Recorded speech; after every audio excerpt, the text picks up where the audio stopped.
আসসালামু আলাইকুম প্রিয় ছাত্রছাত্রীবৃন্দ। আজকে আমি তোমাদেরকে যে টপিকটা দেখাবো এটা হচ্ছে কোয়ান্টাম সংখ্যার সমস্যা ও সমাধান।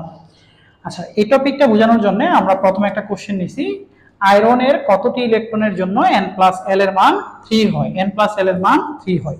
আচ্ছা, এটার জন্য প্রথমে আমরা আয়রনের ইলেকট্রন বিন্যাস করব। আয়রন 26, এটা যদি আমরা ইলেকট্রন বিন্যাস করি কি হবে, 1s2 2s2 2p6 3s2 3p6 4s2 3d10 হবে।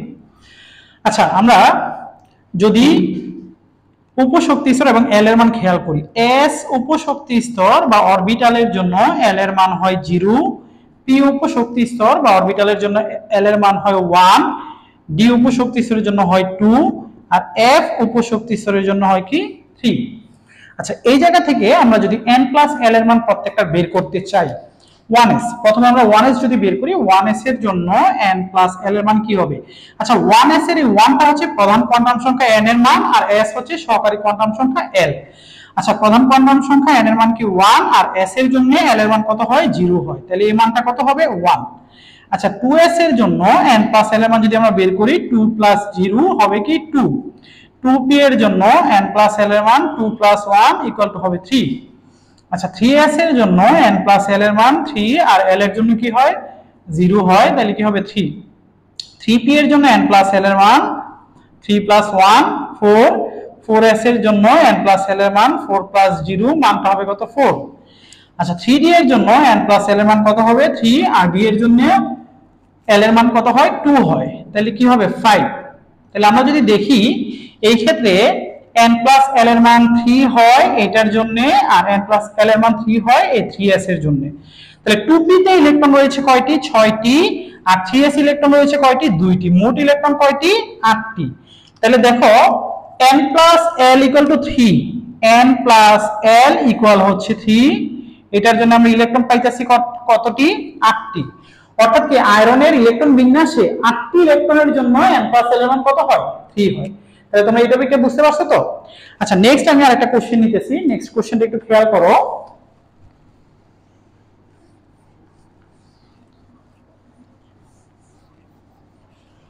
আমরা একটা ইলেকট্রন বিন্যাস নিব, 2 নাম্বার কোশ্চেনে আমরা একটা ইলেকট্রন বিন্যাস নিব 1s, 3টা ইলেকট্রন, দেন আমরা যদি লিখি 2s, একটি ইলেকট্রন, 2p তে এই যদি বলা হয় যে এই যে ইলেকট্রন বিন্যাসটা আমরা করছি, এই ইলেকট্রন বিন্যাসটা কোন কোন নিয়ম মেনে চলে না, অর্থাৎ আমরা 3টা নীতি জানি, পোলীয় বর্জন নীতি, আবরণ নীতি, হুন্ডের নীতি, এই 3টা নীতি থেকে কোনটা কোন নীতি মেনে চলে না এই জিনিসটা আমরা ব্যাখ্যা করব। প্রথমে দেখো, আমরা যদি পোলীয় বর্জন নীতির কথা বলি,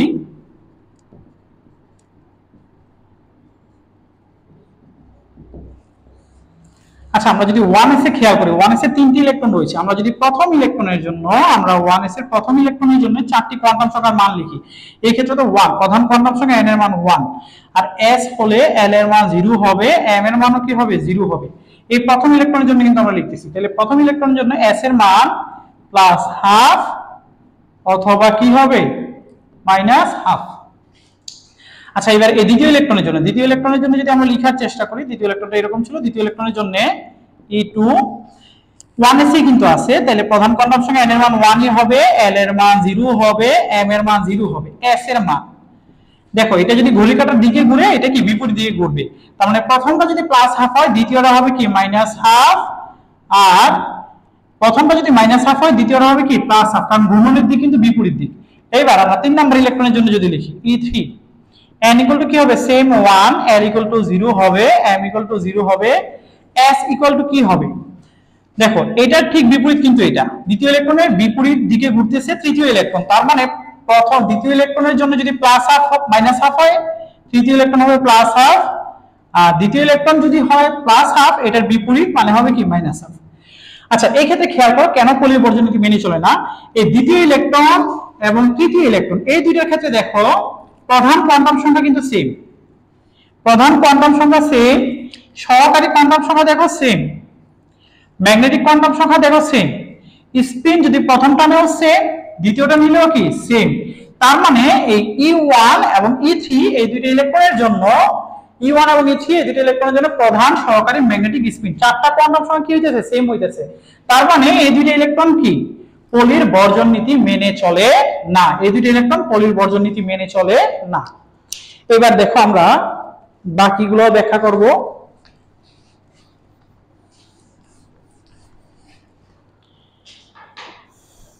এবার আমরা ব্যাখ্যা করব বিল্ডিং-আপ-রুলস বা আপবম নীতি।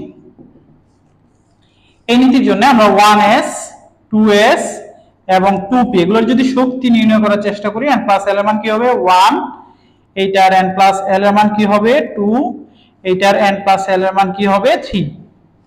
তার মানে এই ক্ষেত্রে দ্বিতীয় শক্তি স্তর 2s অরবিটাল, এই আপবম নীতি অনুসারে 2s অরবিটাল ইলেকট্রন দ্বারা পূর্ণ হওয়ার পরে কি 2p তে ইলেকট্রন যাওয়ার কথা। কিন্তু দেখো 2s অরবিটাল পূর্ণ হইতে হলে কয়টা ইলেকট্রন লাগবে, দুইটা ইলেকট্রন লাগবে, তারপরে 2p তে ইলেকট্রন যাবে। কিন্তু এই ক্ষেত্রে দেখো 2s এ মাত্র একটি ইলেকট্রন রয়েছে, তারপরে কি 2p তে ইলেকট্রন চলে গেছে। তার মানে এই ক্ষেত্রে কি আপবম নীতি মেনে চলা হয় নাই। আমরা আপবম নীতি অনুসারে আমরা দেখতেছি যে 2s অরবিটালের শক্তি 2p এর চেয়ে কম, 2s অরবিটাল ইলেকট্রন দ্বারা পূর্ণ হওয়ার পরে তারপরে ইলেকট্রন কোথায় যাবে 2p তে যাবে। কিন্তু এই ক্ষেত্রে দেখো 2s এ মাত্র একটি ইলেকট্রন, তারপরে কি ইলেকট্রন 2p তে চলে গেছে। তার মানে এই ক্ষেত্রে আপবম নীতি মেনে চলা হয় নাই, এই ইলেকট্রন বিন্যাস আপবম নীতি মেনে চলে না। তারপরে দেখো লাস্টেরটা আমরা যদি ব্যাখ্যা করার চেষ্টা করি হুন্ডের নীতি। আমরা এবার দেখব হুন্ডের নীতি মেনে চলে কিনা। হুন্ডের নীতি, আচ্ছা এখন 2p অরবিটাল আমরা যদি আঁকি, 2p অরবিটাল যদি 2p তে তিনটি ইলেকট্রন থাকে, আমরা হুন্ডের নীতি অনুসারে জানি ইলেকট্রন সমূহ একই স্পিনে মানে স্পিনগুলোর দিকে একই দিকে হবে এবং কি একটি একটি করে ইলেকট্রন থাকতে চায়। তাহলে তিনটি ইলেকট্রন যদি থাকে, প্রথম একটি ইলেকট্রন যাবে, দ্বিতীয় ইলেকট্রনটি এই অরবিটালে যাবে না, তার পরবর্তী অরবিটালে যাবে এবং স্পিন একই দিকে হবে। পরবর্তী আরো যদি ইলেকট্রন থাকে, ওই ইলেকট্রনটা কি তার পরবর্তী অরবিটালে যাবে এবং স্পিন কি একই দিকে থাকবে। তার মানে একটি একটি করে ইলেকট্রন থাকবে এবং স্পিনগুলো কি একই দিকে হবে। তাহলে এই ক্ষেত্রে দেখো 2p অরবিটালে তিনটি ইলেকট্রন রয়েছে, এটি কিন্তু হুন্ডের নীতি মেনে চলে নাই। তাহলে আমরা এই যে তিনটা ইলেকট্রন বিন্যাস দেখলাম, এর ভিতরে পলির বর্জন নীতি, আপবম নীতি, হুন্ডের নীতি, তিনটা নীতি থেকে কি একটি নীতিও মানা হয় নাই। এবার দেখো তার পরের কোশ্চেন,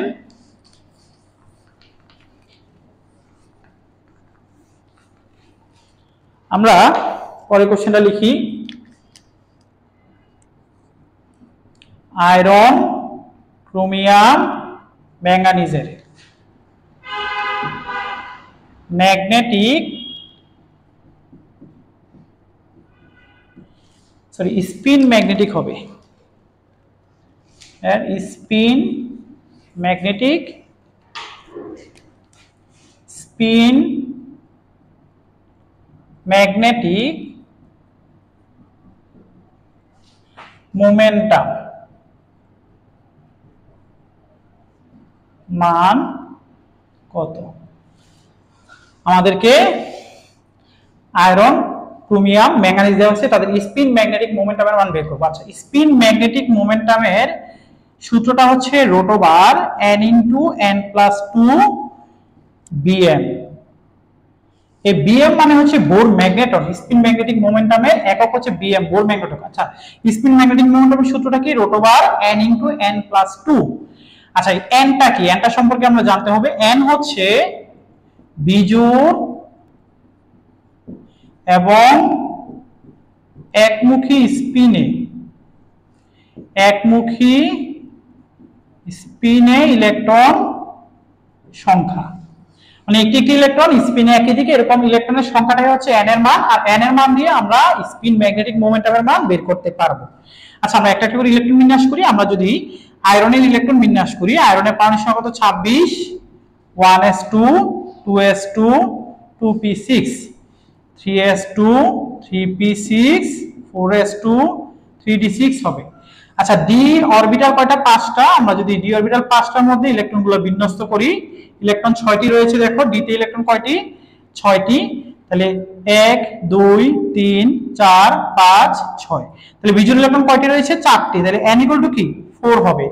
n equal to 4 হলে এবার আমরা স্পিন ম্যাগনেটিক মোমেন্টামের মানটা যদি বের করি √n * n + 2 bm, তাহলে কি হবে 4 + 2, তাহলে মানটা কত আসে 24 bm। তার মানে আয়রনের ক্ষেত্রে মানটা আসছে √24, স্পিন ম্যাগনেটিক মোমেন্টামের মান কত আসছে √24। সেম ভাবে আমরা যদি পরবর্তীগুলো দেখি, এবার হচ্ছে আমরা ম্যাঙ্গানিজেরটা করি। ম্যাঙ্গানিজ 25, তাহলে এই ক্ষেত্রে ইলেকট্রন হবে কয়টি 5টি। সেম ডি অরবিটালে 5টি ইলেকট্রন থাকলে 1 2 3 4 5, তার মানে n এর মান এবার কত 5। তাহলে স্পিন ম্যাগনেটিক মোমেন্টামের মান কি হবে n * n + 2 bm √5 * 5 + 2, তার মানে কত হইতেছে 35 bm। তার মানে ম্যাঙ্গানিজের হচ্ছে কি √35। এইবার আমরা ক্রোমিয়ামেরটা বের করব। তোমরা ভালো করে খেয়াল করো, আমরা ক্রোমিয়ামেরটা বের করব। এবার ক্রোমিয়ামের ক্ষেত্রে কি হয়, ক্রোমিয়ামের পারমাণবিক সংখ্যা কত, ক্রোমিয়ামের হচ্ছে 24, তাহলে হবে কি 4s1 আর 3d5, তার মানে 4s এবং 3d, তাহলে 4s এও একটি এবং এই ক্ষেত্রেও কি প্রত্যেকটা ডি অরবিটালে একটি করে 5টি, তাহলে n = কি হবে 6। তাহলে এই ক্ষেত্রে স্পিন ম্যাগনেটিক মোমেন্টাম কি হবে n * n + 2 bm √6 * 6 + 2 bm 48 bm। তাহলে এই ক্ষেত্রে আমরা দেখতেছি ক্রোমিয়ামের হচ্ছে √48। তাহলে সবচেয়ে বেশি স্পিন ম্যাগনেটিক মোমেন্টাম কার, ক্রোমিয়ামের, তারপর হচ্ছে ম্যাঙ্গানিজের, তারপর হচ্ছে আয়রনের। আচ্ছা, আমরা এই জায়গা থেকে যা বুঝলাম যে যেই ধাতব পরমাণুর মধ্যে অথবা যেই পরমাণুর মধ্যে বিজোড় বা অযুগ্ম ইলেকট্রন বেশি হবে তার স্পিন ম্যাগনেটিক মোমেন্টামের মান বেশি হবে, আর যার স্পিন ম্যাগনেটিক মোমেন্টামের মান বেশি হবে তার চুম্বক ধর্ম বেশি হবে, অর্থাৎ তার প্যারাচুম্বক ধর্ম বেশি হবে বা চুম্বক ধর্ম বেশি হবে। আমি আবারও বলতেছি, কোন একটা পরমাণুর মধ্যে বিজোড় বা অযুগ্ম ইলেকট্রন যত বেশি হবে তার স্পিন ম্যাগনেটিক মোমেন্টামের মান বেশি হবে, আর যার স্পিন ম্যাগনেটিক মোমেন্টামের মান বেশি হবে তার চুম্বক ধর্ম কি হবে বেশি হবে। আজকে এতটুকুই থাকবে, নেক্সট ক্লাসে আমরা আরো কোশ্চেন সলভ করব।